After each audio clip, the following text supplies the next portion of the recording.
생명의 쟁가 이영훈 목사입니다. 오늘은 3월 2일 목요일이죠. 주 안에서 평안한 하루가 되시기를 바랍니다.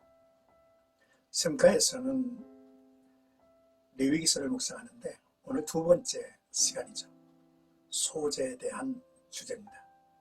2장 1절에서 16절까지의 말씀이죠.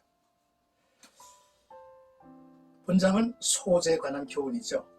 소재는 이름대로 공물을 드리는 감사제사이며 자신의 삶을 하나님 앞에 드린다는 의미가 담겨져 있습니다.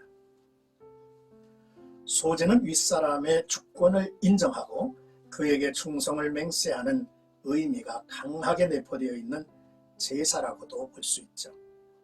한편 소재는 대개 번제나 화목제 등 피제사의 부속제사로 드려졌으나 번장의 경우와 같이 하나님께 충성을 맹세할 만한 특별한 사유가 생겼을 때는 단독으로 드려졌습니다.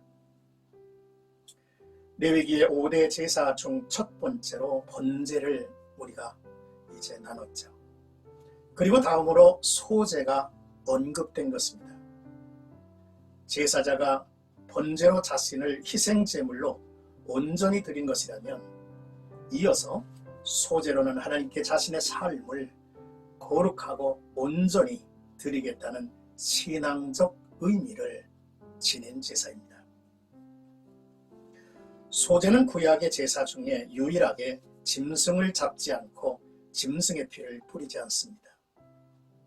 따라서 피 없는 제사, 부속된 제사라고 부르기도 하죠. 먼저 1절에서 3절까지는 고운 가루를 예물로 드리는 소제의 규례입니다. 누구든지 소제 예물을 여호와께 드리려거든 라는 말을 보면 이 소제 역시 번제와 마찬가지로 이스라엘 백성 중 누구든지 하나님의 주권을 인정하고 또 하나님께 충성을 다짐하고자 원할 때는 언제든지 자발적으로 드릴 수 있는 자원제임을 표현해 준 말씀입니다. 먼저 고운 가루를 예물로 드리는 소제 규례는 이렇습니다. 누구든지 자원에서 고운 밀가루를 예물로 드릴 수 있습니다. 그 위에 기름을 붓고 그 위에 유향을 놓아서 제사장에게 가져갑니다. 이는 인간의 부패한 겉모습을 완전히 버리고 부드럽고 온유한 마음으로 경건하게 살며 하나님이 베푸시는 풍성함과 부요함에서 찬양과 기도의 향기 나는 아름다운 삶을 살겠다고 충성을 다짐하는 그런 의미를 담은 제물이라고 말할 수 있습니다. 이 소제물을 제사장에게 가져가면 제사장은 고운 가루 한 움큼과 기름과 그 모든 유향을 가져다가 기념물로 제단 위에서 불사르게 되고 이 화제는 여호와께 향기로운 냄새가 될 것이라 했습니다. 감사와 충성과 헌신의 마음으로 드려진 예물은 하나님이 기쁘게 받으시고 만족하신다는 뜻이죠. 그래서 여호와께 향기로운 냄새가 될 것이다 라고 말씀을 하신 것입니다. 그리고 소재에 남은 것은 하나님께 드려진 것이기 때문에 일반이 아무렇게나 취급할 수 없습니다. 그래서 거룩한 것인 바 제사장 목으로 돌려라 했습니다. 이제 4절에서 11절까지는 요리를 해서 드리는 소제에 대한 규례를 말씀합니다. 화덕에 구운 것으로 무교병이나 기름을 바른 무교 전병을 예물로 드리는 경우, 철판에 붙인 것으로 소제의 예물을 드리는 경우, 냄비에 삶은 것으로 하나님 앞에 소제를 드리는 세 종류의 소제가 있습니다. 이 소제물도 고운 가루에 기름을 섞어 만들 때 누룩이나 꿀을 얻지 못하게 했습니다. 누룩은 부패와 분열 등을 상징하죠. 악을 상징합니다. 꿀은 세속적 유혹을 상징하죠. 하나님의 명하심을 따라 만든 소재물을 여호와께로 가져다가 제사장에게 주면 제사장은 그것을 제단으로 가지고 가서 그 소재물 중에서 기념할 것을 가져다가 제단 위에서 불사릅니다. 소재가 화제로 드려지는 거죠.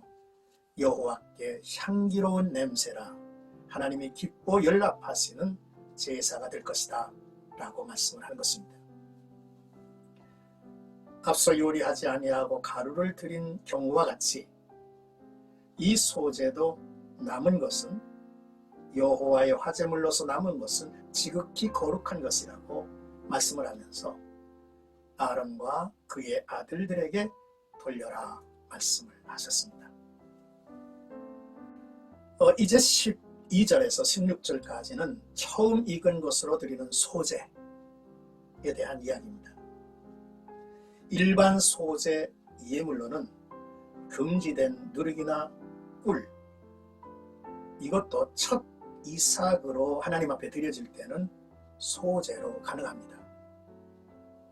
하지만 이 경우에도 이 식물들은 제사장의 목이 되어서 제사의 음식으로만 사용되었을 뿐 단에 올려 하나님께 향기로운 제물로는 드려질 수가 없었습니다.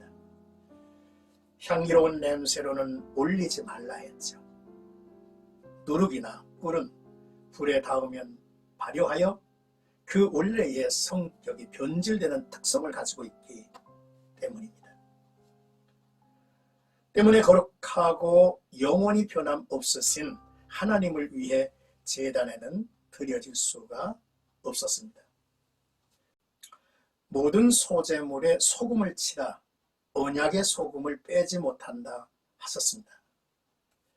소금은 부패와 변질을 방지하며 음식물의 고유한 맛을 지속시키는 특성이 있기 때문에 불변과 영원을 상징하죠. 이런 맥락에서 고대 근동사회에서는 계약 당사자들이 계약을 체결할 때에 떡과 소금을 함께 먹음으로써 그 계약이 파기될 수 없는 불변의 것임을 상호 다짐했다고 합니다. 이런 측면에서 볼 때 하나님께서 소재물에 소금을 치도록 명하신 이유는 분명하죠. 하나님과 인간 사이에 맺어진 언약은 결코 파기될 수 없는 영원 불변한 것임을 가르치시는 것입니다. 또한 인간 편에서 계약을 파기하지 않는 한 하나님은 영원토록 인간과 우호적인 관계를 유지하신다는 점을 밝히신 것이죠.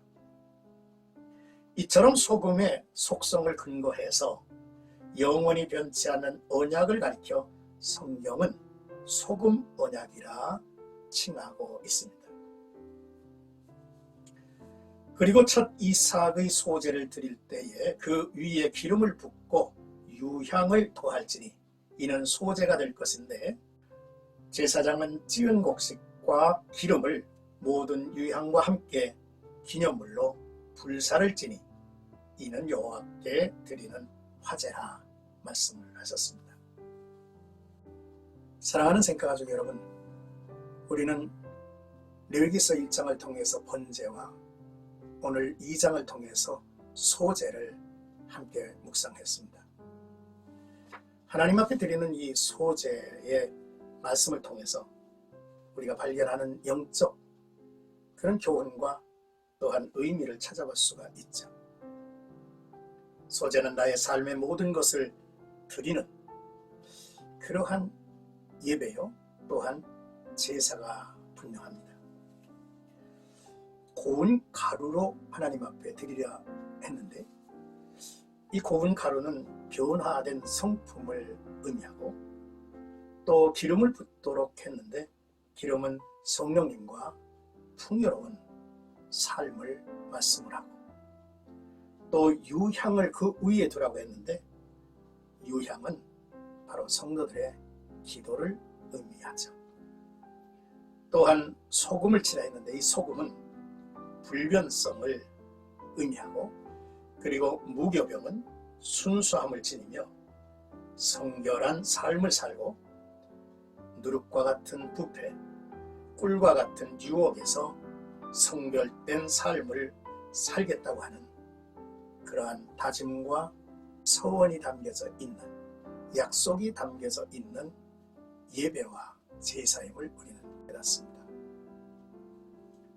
오늘도 나와 여러분들의 삶 속에 내가 하나님 앞에 나 자신을 거룩한 제물로 온전히 드려진 삶을 사는지 깊이 헤아려보는 복된 하루가 되시기를 주의 이름으로 축복합니다.